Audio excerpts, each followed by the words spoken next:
Hello everyone, welcome to my channel. இன்னைக்கு நாம standard 9 chapter number 5 coordinate ஜாமெட்ரியில் exercise 5.3ல் 7th சம் வந்து பார்க்க போகிறோம். கொஷின் என்ன கொடுத்துருக்காங்கன்னா ஏபிசின்னு 3 பாயிண்ட் வந்து கொடுத்துருக்காங்க. அந்த 3 பாயிண்ட்டுமே வந்து எதோட மிட் பாயிண்ட்னா டிஇ இஎஃப் எஃப்டிங்கிற ஒரு ட்ரையாங்கிளோட சைட்ஸோட மிட் பாயிண்ட்டுன்னு கொடுத்துருக்காங்க. அதாவது இந்த டிஇயோட மிட் பாயிண்ட் தான் வந்து எனக்கு ஏவோட பாயிண்ட் வந்து எனக்கு -3,6 கொடுத்துருக்காங்க. அடுத்து இஎஃபோட மிட் பாயிண்ட் தான் வந்து பி, அதோட சைட்ஸ் வந்து 0, அதோட வேல்யூ வந்து எனக்கு 0,7 கொடுத்துருக்காங்க. அடுத்தது டிஎஃப்ஓ அதாவது எஃப்டிங்கிற சைடோட மிட் பாயிண்ட் வந்து எனக்கு சி, அதோட வேல்யூ 1,9 எனக்கு கொடுத்துருக்காங்க. கிவன் எழுதிட்டேன். அடுத்தது ஏபிசிடி நாலையுமே ஜாயின் பண்ண சொல்லியிருக்காங்க. நாலையுமே ஜாயின் பண்ணுறப்போ ஒரு குவாட்ரேட்டர் கிடைக்கும். அந்த குவாட்ரேட்டர் வந்து ஒரு பேரலோகிராமுங்கிறத நம்மளை ப்ரூவ் பண்ண சொல்லியிருக்காங்க. அப்படின்னா ஏபி, அடுத்து பிசி, அடுத்து சிடி இப்படி வச்சு பார்த்தோம்னா ஒரு குவாட்ரேட்டர் வந்து எனக்கு கிடைக்குது. அந்த குவாட்ரேட்டர் வந்து ஒரு பேரலோகிராம்ங்கிறத நம்மளை ப்ரூவ் பண்ண சொல்லியிருக்காங்க. ஃபஸ்ட்டு அதுக்கு டிஇஎஃப் இதோட வேல்யூஸ் வந்து தெரியும். டியோட வேல்யூவை நான் x1 y1 எடுத்துக்கிறேன். அடுத்து இயோட வேல்யூவை x2 y2ன்னு எடுத்துக்கிறேன். அடுத்து எஃபோட வேல்யூவை x3 y3ன்னுட்டு நான் கன்சிடர் பண்ணிக்கிறேன். இப்போ டிஇயோட மிட் பாயிண்ட் தான் வந்து எனக்கு ஏ, அதனால் மிட் பாயிண்ட் ஆஃப் டிஇ எழுதிக்கிறேன். முதல்ல ஃபார்முலா எழுதிக்கிறேன். x1 + x2 / 2, y1 + y2 / 2. இங்கே ஏற்கனவே x1 y1 x2 y2 தான் இருக்குது. அதோட டிஇயோட மிட் பாயிண்ட் வந்து என்னென்னா எனக்கு -3,6. அதே திருப்பி எழுதிக்கிறேன். x1 + x2 / 2, y1 + y2 / 2.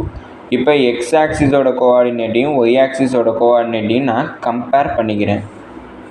அப்படின்னா எனக்கு -3 = x1 + x2 / 2 கிடைக்கும். அடுத்து 6 = y1 + y2 / 2ன்னு எனக்கு கிடச்சிருக்கு. இப்போ நான் இதை இங்கிட்ட ட்ரான்ஸ்லேட் பண்ணுறேன், இந்த இதையும் இங்கிட்ட ட்ரான்ஸ்லேட் பண்ணுறேன். ட்ரான்ஸ்லேட் பண்ணேன்னா -3 × 2ன்னுட்டு எனக்கு கிடைக்கும். நான் x1 + x2 = -3 × 2 வந்து எனக்கு -6ன்னு கிடச்சிருக்கு. இதை ஈக்குவேஷன் நம்பர் 1ன்னு கன்சிடர் பண்ணுறேன். அடுத்தது 6 × 2 வந்து 12. அப்படின்னா y1 + y2 = 12. அதை ஈக்குவேஷன் நம்பர் 2ன்னு கன்சிடர் பண்ணுறேன். அடுத்தது மிட் பாயிண்ட் ஆஃப் இஎஃப் வந்து நான் கன்சிடர் பண்ண போகிறேன். நான் மிட் பாயிண்ட் ஆஃப் இஎஃப் அதுக்கு ஃபார்முலா என்னென்னா எனக்கு x1 + x2 / 2, y1 + y2 / 2. இஎஃபோட mid point value எனக்கு 0,7 கொடுத்துருக்காங்க. அதை எழுதிக்கிறேன். இதை வந்து நான் x1 y1 கன்சிடர் பண்ணுறேன். இதை x2 y2ன்னு கன்சிடர் பண்ணுறேன். அப்படின்னா எனக்கு x1ஓட வேல்யூ x2, அடுத்து x2ஓட வேல்யூ x3. லைட்டாக குழப்புற மாதிரி இருக்கும், கொஞ்சம் அண்டர்ஸ்டாண்ட் பண்ணிக்கோங்க. x1ஓட வேல்யூ எனக்கு x2, x2ஓட வேல்யூ எனக்கு x3. அப்படின்னா எனக்கு x2 + x3 / 2, y2 + y3 / 2ன்னுட்டு எனக்கு கிடச்சிருக்கு. இப்போ எக்ஸோட கோஆர்டினேட்ஸையும் ஒய் ஆக்சிஸோட கோஆர்டினேட்ஸையும் நான் கம்பேர் பண்ணுறேன். அப்படின்னா இது எனக்கு x, இது எனக்கு x, இது எனக்கு y, இதுவும் எனக்கு y. அப்படின்னா எனக்கு 0 = x2 + x3 / 2. அடுத்தது 7 = y2 + y3 / 2ன்னு எனக்கு கிடச்சிருக்கு. அப்படின்னா இந்த 2வை நான் இங்கிட்ட ட்ரான்ஸ்லேட் பண்ணேன்னா 0 × 2 எனக்கு 0 தான் கிடைக்கும். அப்படின்னா எனக்கு x2 + x3 = 0 கிடச்சிருக்கு. இதை ஈக்குவேஷன் நம்பர் 3ன்னு கன்சிடர் பண்ணுறேன். அடுத்தது 7 × 2 வந்து 14. அப்படின்னா எனக்கு y2 + y3 = 14. இதை ஈக்குவேஷன் நம்பர் 4ன்னு கன்சிடர் பண்ணிக்கிறேன். அடுத்தது என்னென்னா மிட் பாயிண்ட் ஆஃப் எஃப்டி வந்து நாங்கள் இல்லைனா டிஎஃப் எதுனாலும் ஓகே தான். நான் மிட் பாயிண்ட் ஆஃப் டிஎஃப் வந்து கன்சிடர் பண்ணுறேன். ஃபார்முலா என்னென்னா x1 + x2 / 2, y1 + y2 / 2. டிஎஃபோட mid point என்னென்னா 1,9. நான் அதுக்கு பதிலாக 1,9 எழுதிக்கிறேன். இதை வந்து நான் x1 y1 கன்சிடர் பண்ணிக்கிறேன். அது ஏற்கனவே இருக்குது. இதை x2 y2ன்னு கன்சிடர் பண்ணுறேன். அப்படின்னா x1ஓட வேல்யூ எனக்கு x1 தான், ஆனால் x2ஓட வேல்யூ எனக்கு x3. அப்படின்னா எனக்கு x1 + x3 / 2, y1 + y3 / 2. அப்படின்னா எக்ஸ் ஆக்சிஸோட கோஆர்டினேட்ஸையும் ஒய் ஆக்சிஸோட கோஆர்டினேட்ஸையும் நான் கம்பேர் பண்ணுறேன். அப்படின்னா 1 = x1 + x3 / 2. அடுத்தது 9 = y1 + y3 / 2. இதை நான் இங்கிட்ட ட்ரான்ஸ்லேட் பண்ணுறேன், இதையும் ட்ரான்ஸ்லேட் பண்ணுறேன். நான் 1 × 2 வந்து எனக்கு 2. அப்படின்னா x1 + x3 = 2. இதை வந்து நான் ஈக்குவேஷன் நம்பர் 5 கன்சிடர் பண்ணிக்கிறேன். அடுத்து 9 × 2 வந்து 18. அப்படின்னா y1 + y3 = 9 × 2 வந்து 18. இதை ஈக்குவேஷன் நம்பர் 6ன்னு கன்சிடர் பண்ணுறேன். அடுத்தது எந்தெந்த ஈக்குவேஷன்லலாம் எக்ஸ் இன்வால்வ் ஆகிருக்குன்னா 1, 3, 5 அது மூணையுமே ஆட் பண்ணுறேன். அப்படின்னா ஆடிங் 1, 3 and 5 அப்படின்னா எக்ஸ் ஆக்சிஸ் ஃபஸ்ட் ஈக்குவேஷனோட எல்ஹெச்எஸ் வந்து x1 + x2, தேர்ட் ஈக்குவேஷனோட எல்ஹெச்எஸ் வந்து x2 + x3, அடுத்து ஃபிஃப்த் ஈக்குவேஷனோட எல்ஹெச்எஸ் வந்து எனக்கு x1 + x3. அடுத்தது ஆர்ஹெச்எஸ் வந்து எனக்கு என்னென்னா -6 + 0 + 2ன்னு எனக்கு இருக்குது. x1 வந்து 2 வாட்டி இருக்கா 2x1, x2 2 வாட்டி இருக்கா 2x2, அடுத்து x3 2 வாட்டி இருக்கா 2x3 ஈக்குவல் டு -6 + 2 வந்து எனக்கு -4 கிடைக்கும். 2வை நான் காமனாக எடுத்துக்கிறேன். அப்படின்னா x1 2 × x1 + x2 + x3 equal to -4. அப்படின்னா இதை கேன்சல் பண்ணனா 2 1s are, இது 2 2s are. நான் x1 + x2 + x3யோட வேல்யூ எனக்கு -2 கிடச்சிருக்கு. இது ஈக்குவேஷன் நம்பர் 7ன்ட்டு கன்சிடர் பண்ணிக்கிறேன்.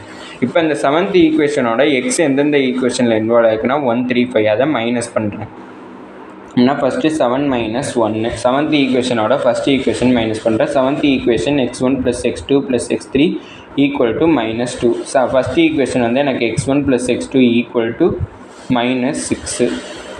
மைனஸ் பண்ணனா இந்த மைனஸ் எனக்கு ப்ளஸ் ஆயிரும், இங்கே மைனஸ், இங்கேயும் மைனஸ். அப்படின்னா x1 கேன்சல், x2 கேன்சல். அப்படின்னா x3யோட வேல்யூ -2 + 6. அப்படின்னா 6 - 2 வந்து எனக்கு 4 கிடைக்கும். அப்படின்னா x3யோட வேல்யூ எனக்கு 4ன்னு கிடச்சிருக்கு. அடுத்தது 7th ஈக்குவேஷனோட தேர்ட் ஈக்குவேஷனை மைனஸ் பண்ணணும். 7th ஈக்குவேஷன் வந்து எனக்கு x1 + x2 + x3 equal to -2. அடுத்தது தேர்ட் ஈக்குவேஷன் எனக்கு x2 + x3 ஈக்குவல் டு 0. அப்படின்னா இதை மைனஸ் பண்ணனா எனக்கு x2வும் கேன்சல், x3 கேன்சல். அப்படின்னா எனக்கு x1ஓட வேல்யூ -2 - 0 வந்து எனக்கு -2 கிடைக்கும். அப்படின்னா எனக்கு x1ஓட வேல்யூ -2 கிடச்சிருக்கு. அடுத்தது 7th ஈக்குவேஷனோட 5th ஈக்குவேஷனை மைனஸ் பண்ணுறேன். அப்படின்னா எனக்கு x1 + x2 + x3 equal to -2ங்கிறது 7th equation. அடுத்தது x1 + x3ங்கிறது எனக்கு 5th ஈக்குவேஷன். அதோட ஆர்ஹெச்எஸ் வந்து எனக்கு 2. அப்படின்னா மைனஸ் பண்ணனா எனக்கு இங்கேயும் மைனஸ் வரும், அடுத்து இங்கே மைனஸ், இங்கேயும் minus. x1 cancel, x3 cancel. அப்படின்னா -2 - 2 -4 கிடைக்கும். அப்படின்னா எனக்கு x2ஓட வேல்யூ -4 கிடச்சிருக்கு. அடுத்தது x1 x2 x3 கண்டுபிடிச்சாச்சு. அடுத்தது y1 y2 y3 கண்டுபிடிக்கிறதுக்கு y இன்வால்வ் ஆகிற ஈக்குவேஷன் எல்லாத்தையும் ஆட் பண்ண போகிறேன். எனக்கு y எந்தெந்த ஈக்குவேஷனில் இன்வால்வ் இருக்குன்னா 2, 4, 6. அப்படின்னா எனக்கு ஆடிங் 2, 4 and 6. செகண்ட் ஈக்குவேஷன் வந்து எனக்கு y1 + y2. அடுத்தது 4th ஈக்குவேஷனோட எல்ஹெச்எஸ் வந்து y2 + y3. அடுத்து 6th ஈக்குவேஷனோட எல்ஹெச்எஸ் எனக்கு y1 + y3 ஈக்குவல் டு அதோட ஆர்ஹெச்எஸ் வந்து என்னென்னா 12 + 14 + 18 எல்லாத்தையும் ஆட் பண்ணணும். 12 + 14 + 18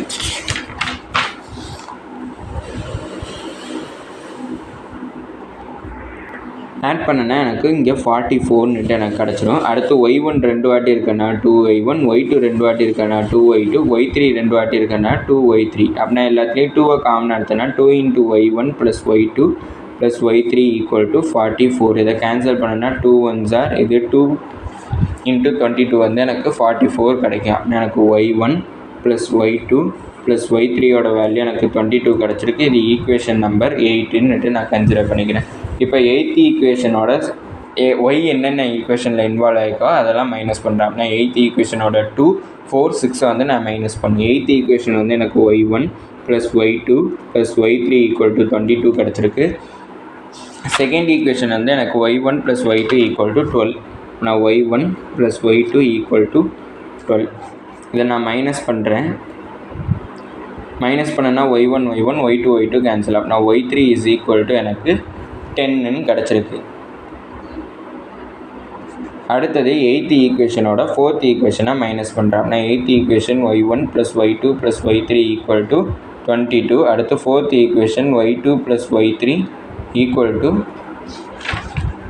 14. இப்போ நான் அதை மைனஸ் பண்ணுறேன்.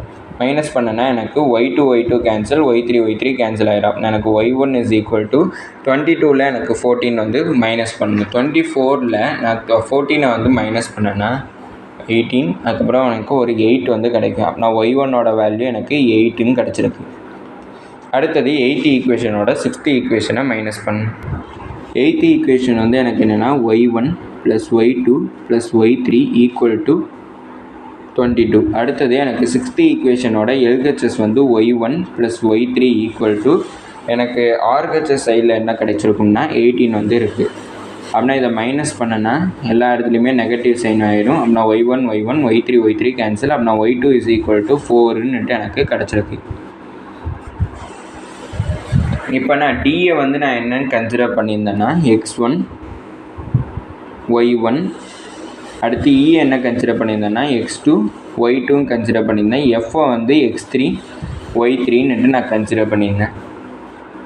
இப்போ x1 வந்து நான் என்ன கண்டுபிடிச்சிருக்கேன்னா -2, y1 வந்து என்ன கண்டுபிடிச்சிருக்கேன்னா 8. அடுத்தது இது டியோட வேல்யூ. ஈயோட வேல்யூ வந்து x2 y2. அப்படின்னா x2 வந்து நான் -4 கன்சிடர் பண்ணியிருந்தேன், y2 வந்து 4. அடுத்து எஃபோட வேல்யூ x3 y3. x3 வந்து நான் என்ன கன்சிடர் பண்ணியிருந்தேன்னா கண்டுபிடிச்சிருந்தேன்னா 4ன்னு கண்டுபிடிச்சிருந்தேன். அடுத்தது y3 என்ன கண்டுபிடிச்சிருக்கேன்னா 10ன்னு கண்டுபிடிச்சிருக்கேன். இது எல்லாமே நான் வெர்டிசஸ் மட்டும்தான் கண்டுபிடிச்சிருக்கேன். இன்னும் வந்து இது ஒரு பேரலோகிராமாங்கிறத நம்ம ப்ரூவ் பண்ணல. இதுக்கப்புறம் தான் அதை ப்ரூவ் பண்ணுவோம்.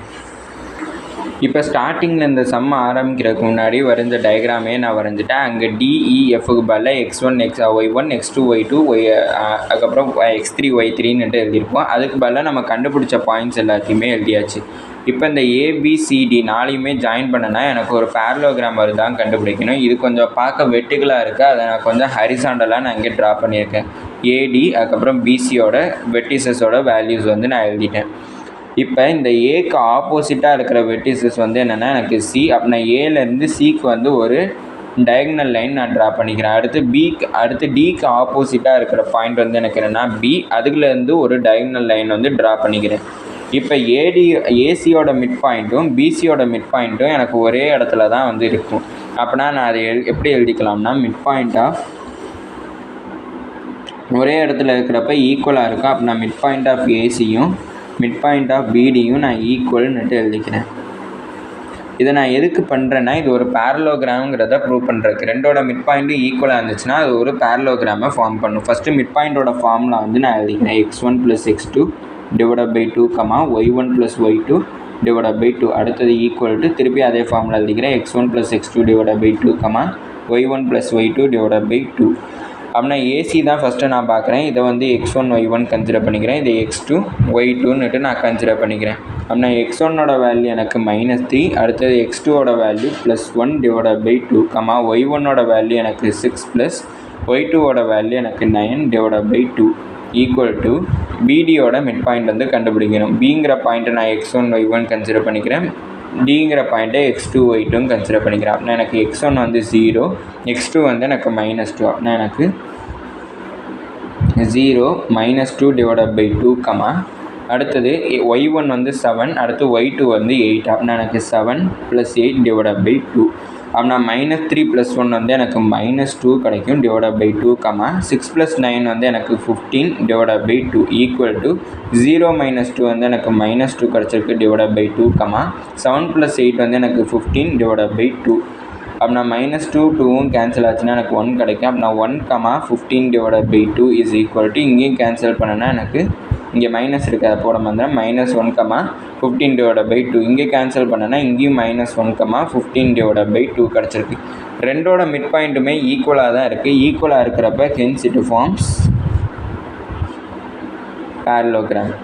பேரலோகிராமே எனக்கு ஏபிசிடிங்கிற ஒரு குவாட்ரேட்டர் வந்து எனக்கு ஃபார்ம் பண்ணுது. அதனால் அதுதான் ப்ரூவ் பண்ண சொல்லியிருந்தாங்க. ப்ரூவ் பண்ணனால ஹென்ஸ் ப்ரூவ்டுன்னு எழுதிக்கிறேன். இதோட இந்த வீடியோ முடிஞ்சிச்சு. தேங்க்யூ.